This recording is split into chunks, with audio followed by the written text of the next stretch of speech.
যে গরম পড়েছে মানুষ সব কিছু অতিষ্ঠ হয়ে যাচ্ছে। পশু পাখি জীবজন্তু সব কিছু পুরা অতিষ্ঠ হয়ে যাচ্ছে।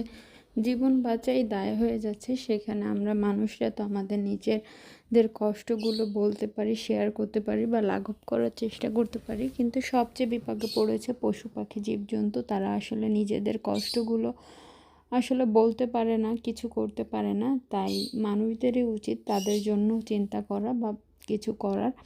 তো আমি খুবই ছোট সামান্য একজন মানুষ, তো আমার মনে হলো যে এটা আসলে আমি যতটুকু পারি, আমার সামর্থ্য যতটুকু কুলায়, আমার যতটুকু করা সম্ভব ততটুকু হয়তো বা আমি করলে হয়তো বা তাদের যদি কোনো উপকার হয়। তাই আজকে আমি তাদের জন্য ছাদে কিছু পট দিব পানির, এবং সাথে কিছু খাবার দিয়ে দিব। আমি বরাবরই সব সময় কিন্তু যেখানে যে অবস্থায় থাকি না কেন পাখিদেরকে খাবার দেওয়ার ট্রাই করি। ভাত বেঁচে যায় যেগুলো, তারপরে ঘরে চাউল থাকলে সেটা দিয়ে থাকি যদি কোনো পাখি আমার আশেপাশে থাকে বা আমার বারান্দায় আসে বা ছাদে আসে। তো সেই জায়গা থেকেই চিন্তা করলাম যে যে জিনিসটা আমি করে থাকি সেই জিনিসটা আমি আপনাদের সাথে শেয়ার করি।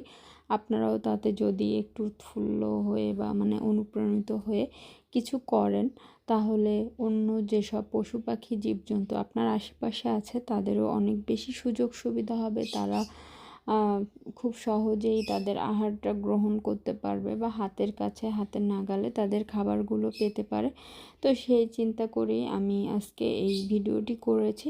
আসলে এটা দেখানোর উদ্দেশ্য কোনো ভিডিও না, বাট এটা যাতে আপনারাও এরকম কিছু করার ট্রাই করতে পারেন বা মন থেকে যেন করতে পারেন, যার জন্য আজকের এই ভিডিওটি করা।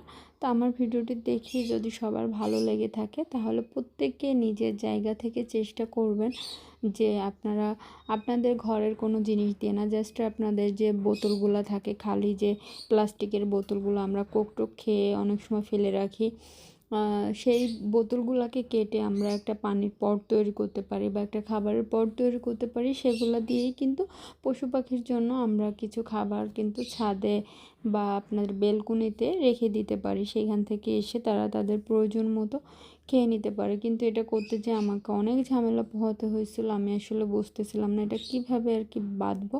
আমি বরাবরই এমনি নিচে দিয়ে রাখি, কিন্তু ইদানিং দেখতেছি নিচে দিয়ে রাখলে পাখিরা এসে খাচ্ছে না। তো আজকে তাই চিন্তা করলাম যে এটা বেঁধে রাখি, এখানেই খাবার টাবার দিব, পাখিরা এসে এখানে দাঁড়িয়ে খেয়ে যাবে। আর পাশে যে একটা পটে করে পানি দিয়ে দিয়েছি, এই পানিটা ও পাশ থেকে এসে খেয়ে যাবে। আর এখন আমি ছাদে যাচ্ছি। ছাদে কিছু পট এবং চাউল দিয়ে দিচ্ছি। আমি বারান্দায় ভাত দিয়েছি আর ছাদে চাউল দিচ্ছি, কারণ ছাদের ভাতগুলো আসলে শুকিয়ে যাবে বা নষ্ট হয়ে যাবে, যার কারণে চাউলটা দিয়ে দিচ্ছি। আর বারান্দায় ভাতটা দেই, ওটা আবার চেঞ্জ করে দিই যদি না খায়। তবে বেশিরভাগ সময় এসে ওরা খেয়ে যায়, কারণ আমার আশেপাশে প্রচুর পরিমাণ গাছপালা আর অনেক অনেক বেশি পশু পাখি থাকে। যাই হোক, তো আমি এভাবে করে চাউলগুলোকে একটু ছড়িয়ে ছিটিয়ে দিচ্ছি। তো যদি ভিডিওটি ভালো লেগে থাকে অবশ্যই শেয়ার করবেন, সবাইকে জানার বোঝার সুযোগ করে দেবেন, এবং সবাই যেন প্রত্যেকের জায়গা থেকে এই কাজগুলো করে। আপনি যতটুকু যা পারেন ততটুকু করবেন। আপনার বেঁচে যাওয়া ভাত দিয়ে কিন্তু পশু পাখি তাদের আহারের ব্যবস্থা করে দিতে পারে।